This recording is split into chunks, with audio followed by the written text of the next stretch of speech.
What's going on, guys? Today we're going to be doing an introductory video for the DJI Mavic Air, as you can see here. We're going to go over all the basics of the drone, so stick with us and we'll hop right into it. So the first thing you're going to want to do is obviously grab your drone, and you're going to take the gimbal cover off right here. So as you can see, there's two clips here and here. You just pinch that, pull that out, and then it pops right off. So you can go ahead and put that aside. You're not going to need that while flying. Now the next step is to unfold the drone. So two of these arms are going to fold out this way, and two of them are going to actually fold down this way. So you want to start with the ones that fold down. So that's going to be your rear, not the side with the camera. The camera's on the front. The back side is your rotors that are going to flip down. So go ahead and flip those down just like that. And then your front rotors fold out just straight out. Don't forget to unfold your antennas here. That's pretty important, or you're going to have a decreased range and not as well of a signal between your device and controller. Now after you do that, the next thing you're going to want to do is power on the device. To do that, you use the buttons right on the battery here. So if you don't have a battery in, it'll be like that, and then you take your battery and you're going to push it once to check what the status is. So see, this one's a little bit dead. We only got 1.5, so it's a little more than 25%. So we'll switch to a fully charged battery. So go ahead and grab one. So you should have them fully charged before this, obviously. Now if we go ahead and push on this one, we can see all 4 lights light up. That means it's at 100%. So each light is 25%. To install the battery, you take the drone like this, and you'll see on the battery there's slots right there. And inside the drone there's slots at the top there. All you got to do is just take the battery, the non-slot side first, right into the back of the drone, and then just click it in. Make sure both clips are clicked into place to make sure that's locked in and not going to fall out. The software does check that, but you should always check that as well. Once you do that, you can go ahead and push that button on the battery once, check the battery status, and then once you hold it, that's going to turn her on, and you'll see your rotors will start to rotate a little bit. And after you do that, you can put that right down on your helipad or wherever you're going to take off from. Helipads are recommended if you're going to be taking off on grass, so that your rotors aren't slapping the grass and it'll just dull out your blades and they won't last as long. If you're taking off from a road, concrete, any sort of hard surface, don't really need to use the helipad. It's mainly just to protect your rotors when you're flying over grassy areas. Now the next step here is going to be to get your controller set up. Now to do that, you go ahead and take these bottom arms on the controller here and just go ahead and fold them out. This is where your device is going to mount.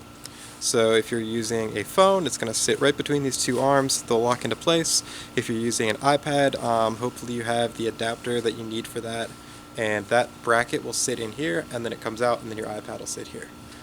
So first you pull those arms out, and then next you could just take these from right here is where your joysticks are, and you take them out and screw them in to these holes here. And that's pretty much ready to go once you flip your antennas out like this. Depending on the way you're holding your controller, you always want the front face of these antennas to be facing towards your drone. So if you're going to be holding it like this and flying out that way, your drone's that way, so that's okay. If you're flying pretty much like more so directly above you, or you're holding your controller like this for whatever reason, maybe you want to have them straight out. Doesn't matter, just depends on how you're flying. Usually I fly with them up like this, and then that just gives me a better signal, and if you're starting to get signal issues, you can kind of turn towards it to increase your signal to the drone itself.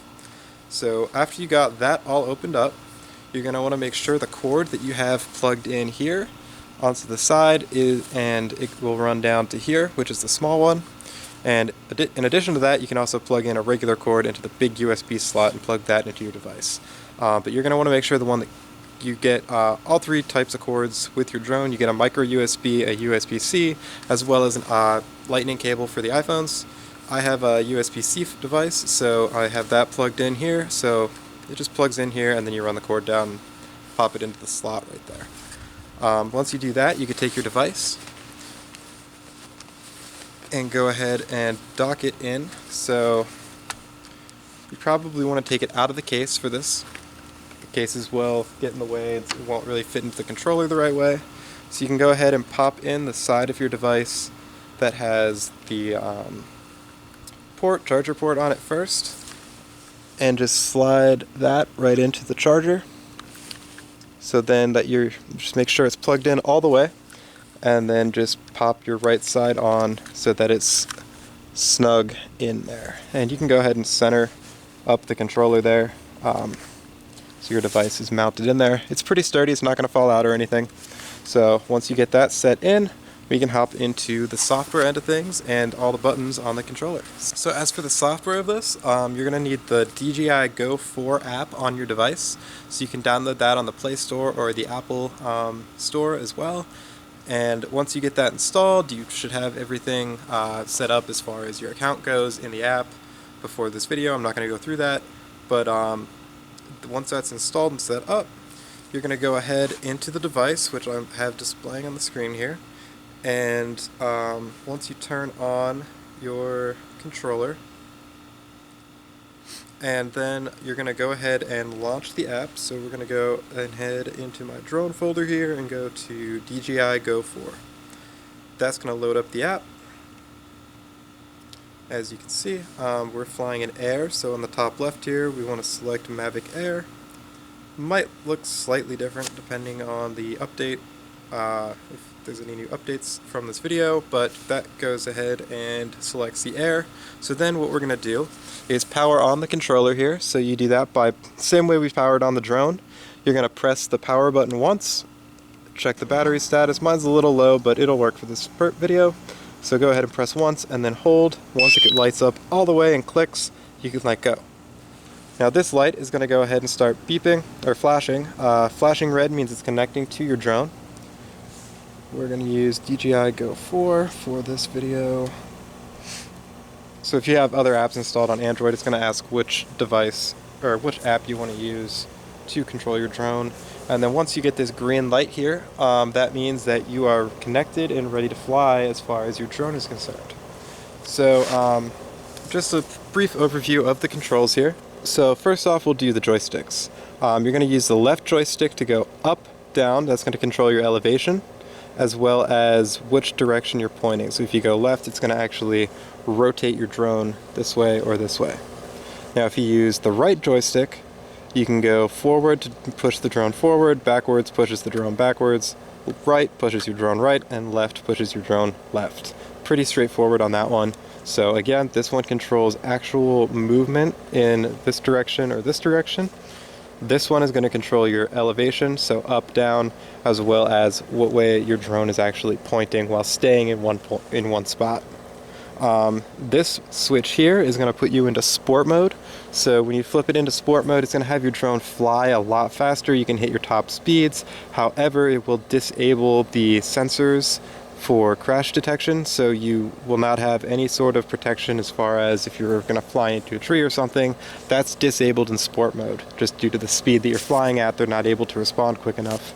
So if you want to fly safely, I would keep it out of sport mode. And if you need the speed while you're up away from obstacles, you can throw it into sport mode and use it that way. Now the button up right here is going to be your return to home button. So if you lose your drone, anything like that, you hit this button and it'll bring your drone right back home to where you took off from, or wherever you set it to, which we'll get into in a little bit. On the back of the controller here, you have a record button as well as a camera button. These can be used for switching between modes. So if you're in camera mode and you hit the record button, it's going to put you into video mode, but it's not going to start recording right away. If you're in video mode and you press this button, that'll start the recording. Vice versa, if you're in video mode and you want to go to camera mode, you can hit the camera, and just like that. And if you are in video mode and you hit the camera button, it's not going to take a picture right away, it'll just switch modes. Then once you're in camera mode, you can use the camera button to take a picture. If that doesn't make sense, just listen to it one more time. I swear that's just kind of how it works. And then the function button and this button are programmable from within the app to whatever you want them to do. This will just pause your recording. And that is all the buttons we have on this controller. Make sure you check out part 2 of this video to see how to actually use the app and get your drone up in the sky. Alright guys, so that is all we have for you today. If you liked the video, you can give us a thumbs up down below. If you want to see more content like that, please subscribe to the channel, also down below. And if you have any questions about the drone, any comments, you can put those right down in the comments section. Thanks for watching guys, you rock, and I will see you next time.